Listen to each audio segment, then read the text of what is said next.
પોરબંદરના યુવાનને વિદેશ મોકલવાની લાલચ આપી વડોદરાના 4 શખ્સોએ ₹15,97,000ની છેતરપિંડી કરી હોવાની પોલીસ ફરિયાદ છે.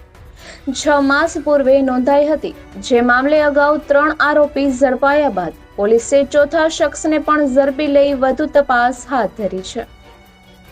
પોરબંદરના ઓળદર ગામે વાડી વિસ્તારમાં રહેતા રણવીર ભોજાભાઈ ઓળેદરાએ 6 માસ પૂર્વે કમલાબાગ પોલીસ મથકમાં ફરિયાદ નોંધાવી જણાવ્યું હતું કે તે કમલાબાગ નજીક ગુજરાત એજ્યુકેશન બોર્ડનું ટ્યુશન ક્લાસ ચલાવીને પરિવારનું ગુજરાન ચલાવે છે.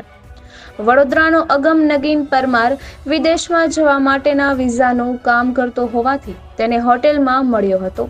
ત્યારે અગમ ઉપરાંત જયદીપ અશોક મોશિન્દ્રા, રક્ષિત પટેલ, ફૈઝ ખાન ત્યાં હતા અને અગમ અને જયદીપે એવું જણાવ્યું હતું કે વડોદરાના અલકાપુરી ખાતે વર્લ્ડ ટૂર ઓફિસ છે અને વિદેશ જવા માંગતા લોકોને કમિશન લઈને મોકલે છે. ત્યારબાદ તે બરોડા તેની ઓફિસે ગયો ત્યારે તેઓએ અલગ અલગ દેશમાં જવા માટેના અરજદારોના 300 પાસપોર્ટ બતાવ્યા હતા અને વિશ્વાસમાં લઈને વિદેશ જવાના હોય તેવા વ્યક્તિઓને શોધવા જણાવ્યું હતું. આથી રણવીરના કાકાના પુત્ર ઓળદરના દિલીપ નાગા ઓળેદરાને રોમાનિયા, નેભા રાણા ઓળેદરાને જર્મની, ફઈની પુત્રી રેખા રાજસિંહ ખિસ્તરિયાને UK અને રમેશ કુછડિયાને કેનેડા જવાનું હોવાથી તેઓએ ₹15,97,000 રણવીરને આપ્યા હતા, જે રણવીરે 4 શખ્સોને આપ્યા હતા. પરંતુ 4 શખ્સોએ પૈસા પડાવી લીધા બાદ વડોદરાની ઓફિસ બંધ કરી દીધી હતી.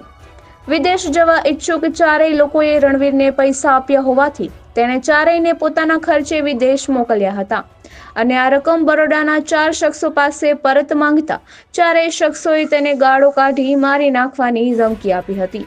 આથી તેણે 4 સામે પોલીસ ફરિયાદ નોંધાવી હતી, જે મામલે પોલીસે અગાઉ રક્ષિત પટેલ, ફૈઝલ ખાન અને અગમ પરમારને ઝડપી લીધા હતા. ત્યારબાદ જયદીપ પણ બરોડા હોવાની બાતમીને આધારે દરોડો પાડતા જયદીપ પણ મળી આવતા તેને પોરબંદર લાવી વધુ પૂછપરછ હાથ ધરી છે. નિપુલ પોપટ, પોરબંદર ટાઈમ્સ.